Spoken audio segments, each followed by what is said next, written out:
आज हम कक्षा नवम के पाठ 2 में संसाधन के रूप में लोग के विषय में चर्चा करने जा रहे हैं। इस पाठ में पूर्व में किस प्रकार से मानव की शिक्षा, स्वास्थ्य और प्रशिक्षण जैसे क्षेत्रों में निवेश करके उसको संसाधन के रूप में विकसित किया जाता है, इसके बारे में बताया है। आज हम उसी को आगे चर्चा करने जा रहे हैं। हमने देखा कि शकल को उसकी शिक्षा ने उसके श्रम की गुणवत्ता को किस प्रकार से बढ़ाया। इससे शकल की कुल उत्पादकता बढ़ जाती है और कुल उत्पादकता देश की समृद्धि में योगदान करती है और इसके बदले में व्यक्ति को वेतन के रूप में या फिर उसके पसंद के किसी दूसरे रूप में भी प्रतिफल मिलता। हम देखते हैं कि विलास को उसके जीवन में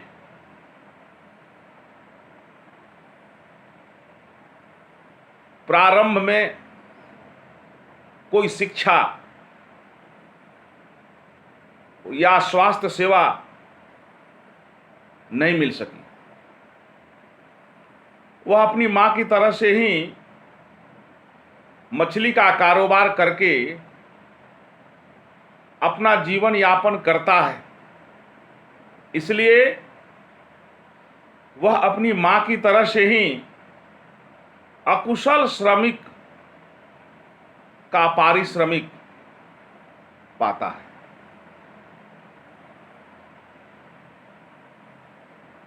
इस प्रकार से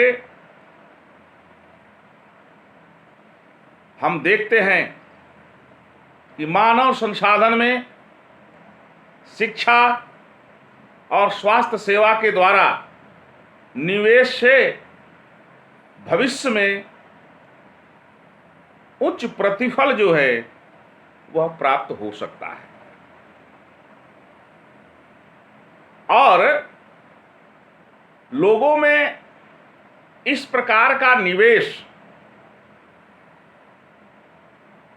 भूमि और पूंजी में निवेश की तरह से ही होता है। हम देखते हैं कि जिस प्रकार से व्यक्ति शेयरों तथा दूसरे विभिन्न प्रकार के बॉन्डों में निवेश भविष्य में उच्च प्रतिफल की आशा के साथ करता है, ठीक उसी प्रकार से मानव संसाधन में भी निवेश किया जाता है। एक बच्चा भी जिसकी शिक्षा और स्वास्थ्य पर निवेश किया जाता है, भविष्य में उच्च प्रतिफल और समाज तथा परिवार को बृहद योगदान के रूप में अधिक प्रतिफल दे सकता है। यह देखा जाता है कि शिक्षित माता पिता अपनी संतान संतति को स्कूली शिक्षा और अच्छे स्वास्थ्य का पूरा ध्यान रखते हैं, जबकि इसके विपरीत अशिक्षित और अस्वस्थता तथा सुविधा वंचित माता पिता अपने मन में एक प्रकार का दुष्चक्र जो है पैदा कर लेते हैं, बना लेते हैं, और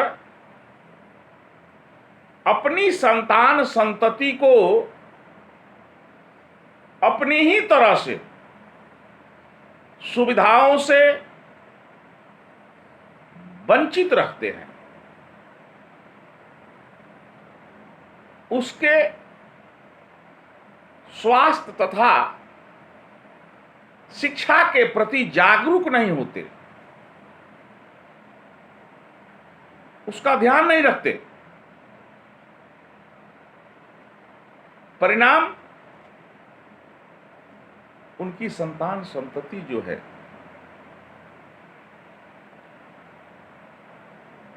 जीवन में अच्छा नहीं कर पाते।